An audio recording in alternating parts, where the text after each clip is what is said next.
شروع اللہ رب العزت کے بابرکت نام سے جو بڑا مہربان نہایت رحم کرنے والا ہے۔ معزز سامعین، بات تہجد کی ہے تو ذرا محبت سے سنیے گا۔ اور اللہ وہ دکھ بھی ختم کر دیتا ہے جو ہمیں لگتا ہے اب ہمیشہ ہمارا حصہ رہیں گے۔ انسان اپنی خطاؤں سے بھری ہوئی جھولی لے کر اپنے رب کریم کے حضور جب حاضر ہوتا ہے تو یہی جھولی نعمتوں اور برکتوں سے بھر دی جاتی ہے۔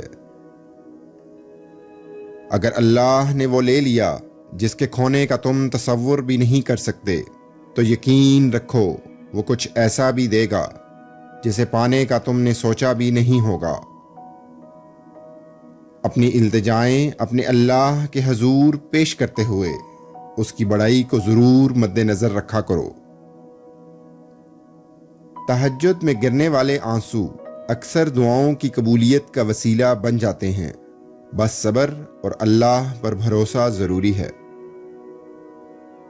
اس یقین اور اعتماد سے دعا مانگا کرو جس یقین سے ایک ناسمجھ بچہ اپنی ماں کو پکارتا ہے، کیونکہ شاید وہ جانتا ہے کہ اس کی ہر مشکل کا حل اس کی ماں کے پاس موجود ہے۔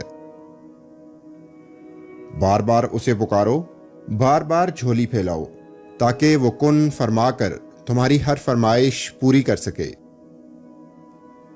یاد رکھیے گا، تہجد کی نماز مؤذن کی نہیں بلکہ دل کی اذان پر پڑھی جاتی ہے۔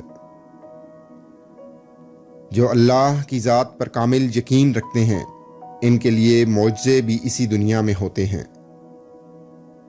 جس کو ایک بار تہجد کی حلاوت نصیب ہو جائے اس کے لیے اس کے بغیر زندگی گزارنا مشکل ہو جاتا ہے۔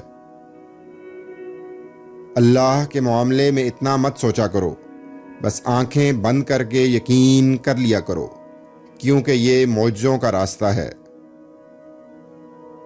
آئیے مل کر عہد کریں کہ کل سے ہی اپنی صبح کا آغاز تہجد سے کریں گے۔ اللہ رب العزت ہمیں صحیح معنوں میں تہجد کی برکتیں سمیٹنے کی توفیق عطا فرمائے۔ آمین یا رب العالمین۔